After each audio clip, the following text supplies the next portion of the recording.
Bismillahirrahmanirrahim. Assalamualaikum warahmatullahi wabarakatuh. Alhamdulillahi rabbil alamin, wal aqibatu lil muttaqin, wassalatu wassalamu ala rasulihil amin, Sayyidina Muhammadin asyrafil mursalin, wa ala alihi wa sahbihi ajma'in. Amma ba'd. Alhamdulillah, bersyukur pada Allah Subhanahu wa taala dengan limpah dan kurnianya dapat lagi kita bersua kita untuk menyambung bacaan nota ilmu nahwu kita, yang mana pada siri pertama hari itu kita telah baca berkenaan dengan isim, berkenaan dengan kalimah. Kemudian kita ada masuk berkenaan dengan isim. Kalimah itu terdiri daripada 3. Kita dah terangkan. Kalimah sama ada isim, fi'il ataupun haraf. Jadi hari itu kita dah terang berkenaan dengan isim. InsyaAllah hari ini kita akan masuk pada perbincangan berkenaan dengan fi'il. Fi'il. Baik. Bismillahirrahmanirrahim. Kita pergi pada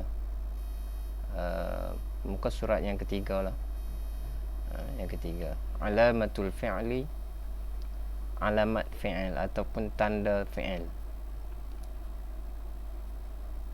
Di situ ada kita senaraikan empat tanda fi'il.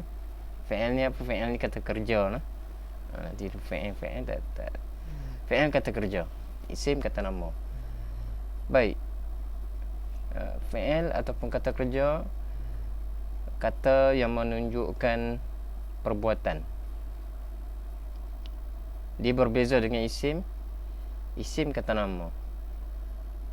Jadi hari itu kita dah terangkan perbezaan isim dengan fi'il. Isim dia tidak berwaktu.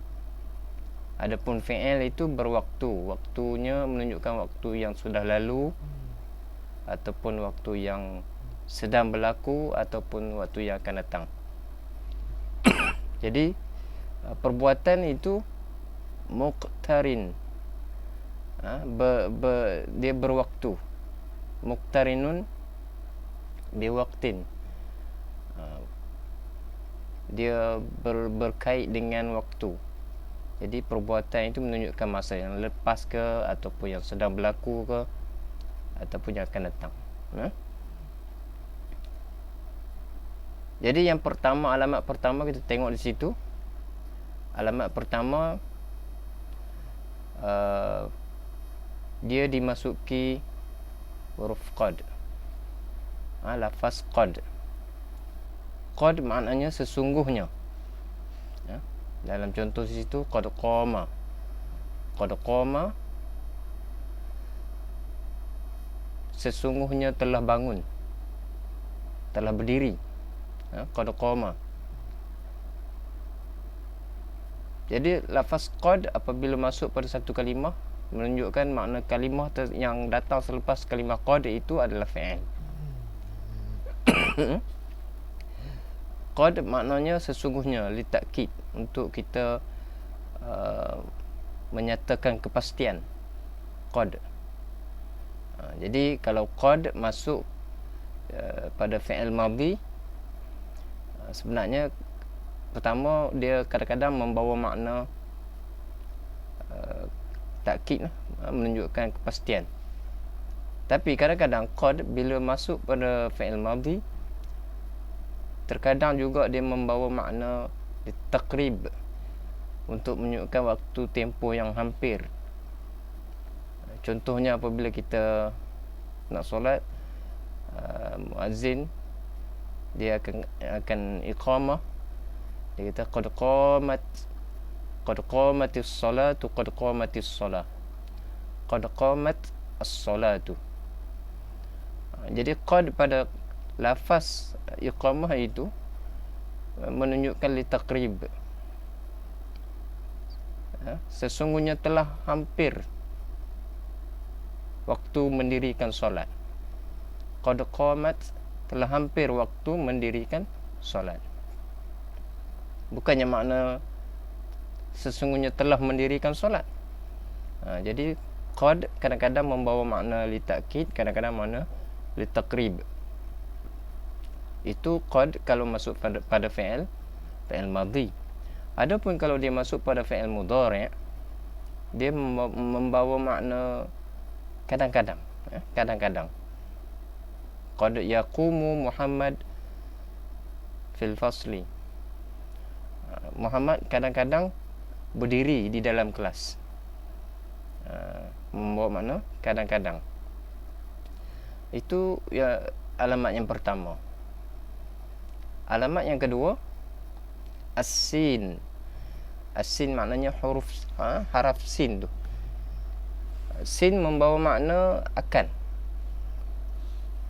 Akan. Saya jelisu. Dia akan duduk. Dia akan duduk. Sin membawa makna akan yang hampir. Akan yang hampir, makna qarib. Berbeza dengan alamat yang ketiga, saufa. Saufa dengan makna akan juga, tapi lil ba'id, untuk tempoh yang jauh, agak renggang. Saufa ya'lam. Saufa ya'lam, dia akan tahu. Tapi tahu tu bukannya lepas ini. Mungkin dia akan tahu tu esok ke, minggu depan ke, bulan depan atau tahun depan. Dia ada bertempoh. Saufa ni maknanya dia bukan akan yang tempoh yang pendek. Kalau asin saja, maknanya lepas ni. Saya jelis, mana dia lepas ni dia akan duduk lepas ini. Dia tempoh yang sekejap. Itu beza. Tapi dua-duanya tanda masuk pada fi'il. Jadi sin dan saufa makna akan, tapi sin untuk tempoh yang sekejap, saufa untuk makna tempoh yang panjang. Yang keempat, tanda keempat, ta'ut ta'nis sakinah. Ta'nis maknanya untuk muannas, as-sakinah yang mati. Contohnya darabat. Yang mana dia contohnya ni, ta ni. Ta yang di hujung tu. Darabat. Ta'ut ta'nis sakinah. Sebab apa ta ta'nis? Sebab ta ta'nis, ta yang menunjukkan makna untuk muannas, perempuan. Sebab apa dia perempuan? Sebab darabat itu atau wazan fa'alat, untuk dhamir hiya. Untuk dhamir hiya. Maknanya darabat pukul. Siapa pukul? Hiya, iaitu satu orang perempuan. Jadi apabila ta masuk pada fi'il pada satu kalimah, ia menunjukkan kalimah itu adalah fi'il. Jadi ta ta'nis sakinah ini, ta ta'nis sakinah adalah khusus masuk pada fi'il madhi. Jadi antara empat tanda ini, ada beberapa tanda yang boleh masuk pada fi'il madhi, ada yang boleh masuk pada fi'il mudhari', ada yang khusus masuk pada fi'il madhi. Jadi itu adalah secara umum tanda-tanda fi'il. Bila perkara-perkara ini ada pada satu kalimah, menunjukkan kalimah tersebut adalah fi'il, kata kerja. Baik, seterusnya,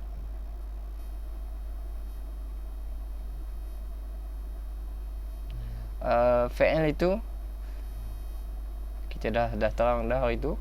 Fi'il ada tiga. Pertamanya fi'il madhi, kedua fi'il mudhari', yang ketiga fi'il amar. Fi'il madhi fi'il yang telah berlalu, tempoh yang berlalu. fi'il mudhari' fi'il ataupun kata kerja yang menunjukkan waktu sekarang ataupun akan datang. Fi'il amar, fi'il yang menunjukkan kata suruh, kata arahan. Madhi yang telah lalu, past tense. Mudhari' present tense. Amar ni maknanya kata suruhan. Macam mana yang kita dah terangkan hari itu. Ada satu lagi fi'il nahi. Fi'il nahi, fi'il yang menunjukkan tegahan. Dia lawan bagi amar lah. Amar suruh, nahi tegah. Tapi sebagaimana yang kita dah terangkan, fi'il nahi itu adalah pecahan daripada fi'il mudhari'. Jadi bila orang tanya, kita cakap fi'il ada 3, fi'il madhi, mudhari' dan amar. Fi'il nahi itu termasuk dalam fi'il mudhari'. Sebab dia sama saja. Cuma dia masuk fi'il nahi itu dimasuki la an-nahiyah. La menunjukkan tegah. Contohnya taf'alu fi'il mudhari' dimasuki la nahiyah, jadi la taf'al. Jadi taf'al tu sama juga, cuma bila masuk la nahiyah dia menjazamkan fi'il. Jadi la taf'al, asalnya mudhari', asal mudhari' taf'alu.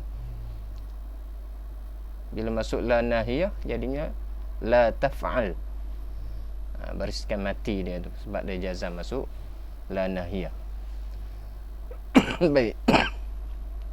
Selesai situ, kita terus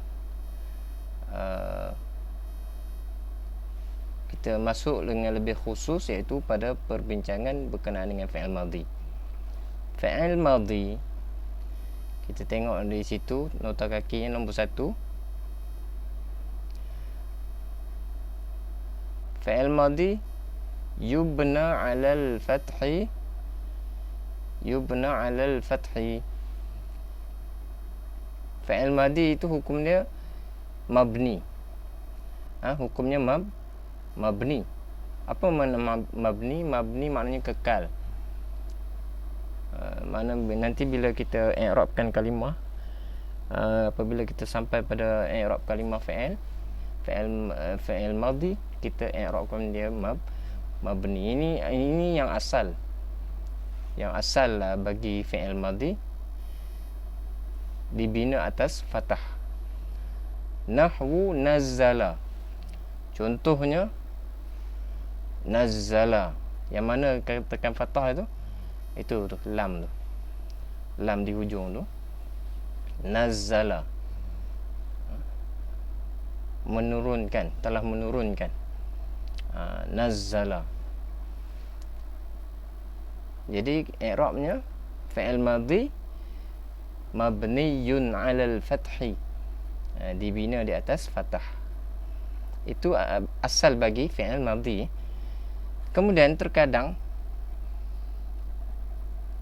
dia dibina di atas sukun. Dibina di atas sukun, itu baris mati. Jadi kita kata yubna, fi'il madhi yubna 'ala sukun. Terkadang dibina di atas sukun. Nahwu qara'tu, nahwu qara'tu. Yang mana yang sukun? Yang sukun tu pada hamzah tu, qara'tu, bukan pada ta yang hujung, tapi pada hamzah yang mati tu. Sebab hamzah mati itu adalah lam bagi fi'il. Ini satu terma juga. Dia setiap fi'il, bila kita sebut fa fi'il, ain fi'il, lam fi'il. Jadi pada kalimah qara'a, contohnya qara'a, jadi qaf itu fa bagi fi'il, ra itu ain bagi fi'il, a itu jatuh pada lam bagi fi'il. Boleh faham lah? Fa'ala. Qara'a sama dengan fa'ala. Jadi qa pada fa fi'il, ra pada ain fi'il, a itu pada lam fi'il.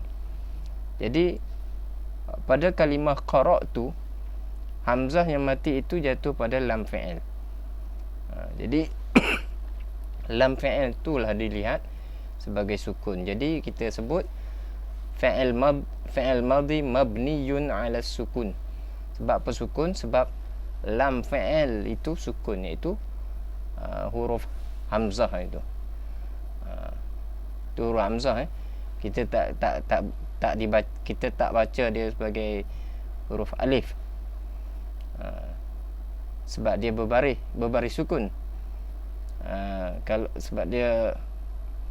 Kalau alif dia tak ada hamzah. Jadi kalau setiap alif yang ada hamzah itu kita sebut hamzah, kita tak sebut alif. Baik, itu yang kedua. Terkadang yubna 'ala dhammi atau dhammi. Dhammi makna dhammah. Jadi terkadang fi'il madhi itu dibina di atas dhammah. Nahwu ni makna contoh. Itu saya sebut sini bahawa ilmu nahwu itu berasal daripada kalimah nahwu itu. Sebab contoh. Jadi dalam ilmu nahwu setiap kaedah dia datangkan contoh. Nahwu lalas dinamakan ilmu nahwu, dinamakan ilmu nahwi sebab ilmu nahwu itu ilmu yang berkaitan dengan contoh-contoh. Jadi di sini nahwu sami'u. Sami'u serupa juga lam fi'il bagi perkataan sami'u itu berbaris dhammah. Ni kat sini ain ni. Ain tu. Ain tu lah lam fi'il. Jadi ain itu berbaris dhammah. Dia fi'il madhi, maka dia dimabnikan di atas dhammah. Jadi i'rabnya fi'il madhi mabniyun 'ala dhammi. Itu keadaan bagi fi'il madhi yang mabni. Jadi asal bina bagi fi'il mabni 'ala sukun 'ala al-fathi. Asal bina bagi fi'il madhi ialah 'ala al-fathi. Tapi terkadang dia datang dengan 'ala sukun, terkadang datang dengan 'ala dhammi. Itu dia mendatang kemudian. Dia aridi yang mendatang kemudian, bukan yang asal. Yang asal 'ala al-fathi. Okey, faham Baik.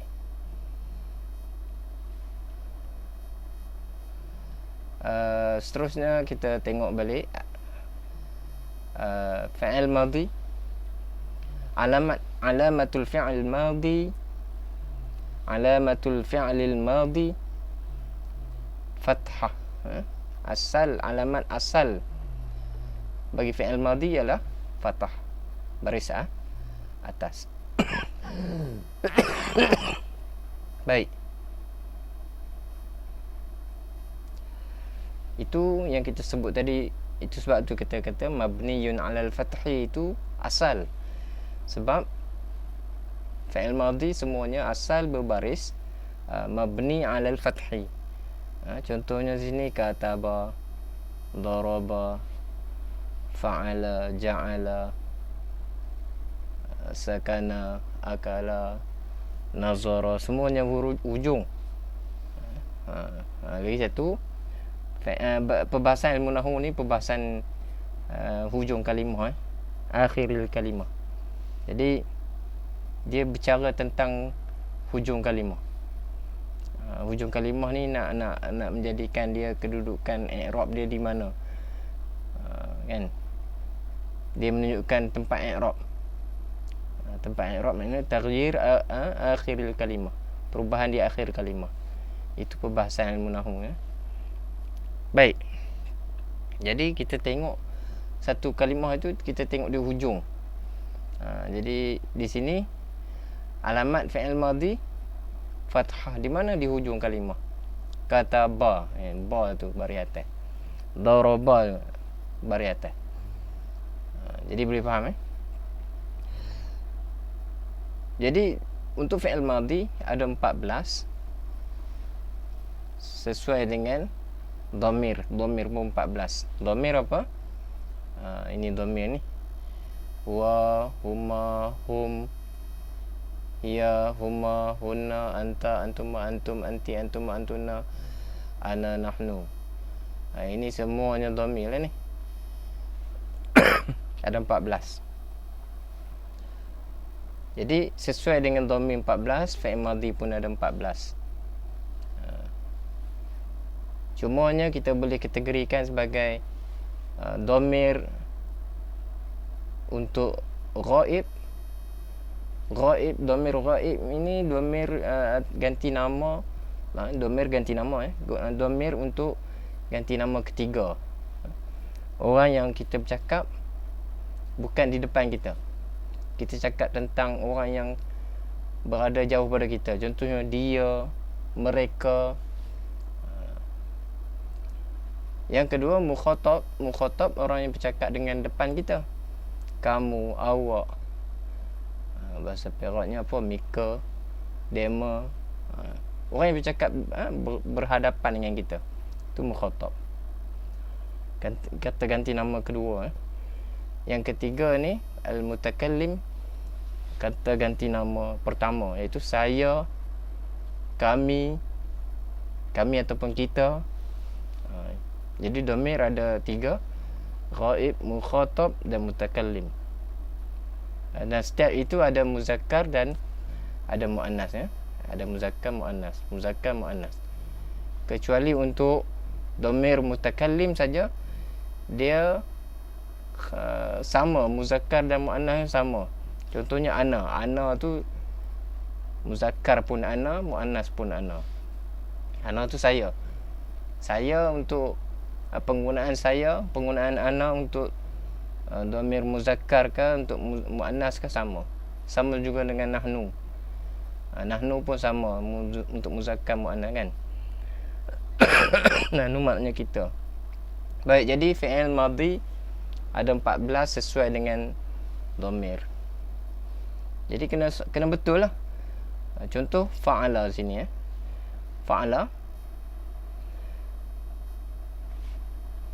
Fa'ala mesti sesuai dengan huwa. Ini pair dia dah. Dia tak boleh fa'ala untuk yang lain, tak boleh. Fa'ala ni untuk huma. Fa'alu, fa'alat. Fa'alat ni untuk hiya. Tak boleh tukar, tak boleh fa'al. Huwa, fa'alat tak boleh, salah. Huwa mesti fa'ala. Huma fa'ala, hum fa'alu, hiya fa'alat. Dia mesti sama. Jadi kita kena pairkan bagi sama. Untuk anta fa'alta. Untuk anti fa'alti. Dia tak boleh anta fa'alti, tak boleh, salah. Ataupun anti fa'alta, salah juga. Jadi kita kena hafal fa'ala, fa'ala, fa'alu, fa'alat, fa'alata, fa'alna, fa'alta, fa'altuma, fa'altum, fa'alti, fa'altuma, fa'altunna, fa'altu, fa'alna. Ada 14. Setengah orang kira jari ni. Ni 14 ruas ni. 1, 2, 3, 4, 5, 6, 7, 8, 9, 10, 11, 12, 13, 14. Ni 2. Jadi kira fa'ala, fa'ala, fa'alu, fa'alat, fa'alata, fa'alna, fa'alta, fa'altuma, fa'altum, fa'alti, fa'altuma, fa'altunna, fa'altu, fa'alna. Jadi 14 fi'il madhi wazan ataupun tasrif untuk 14 dhamir. Sebab ada fi'il yang tak cukup 14. Nanti kita akan jumpa dhamir-dhamir, ada bukan dhamir, ada fi'il yang tidak cukup 14 dhamir dia. Fi'il yang cuma ada 6, dia bukan untuk semua dhamir. Kata kerja yang bukan untuk semua dhamir, dia ada 6 saja. Iaitu fi'il amar. Fi'il amar dia ada 6 saja. Dia tak cukup 14 dhamir. Baik.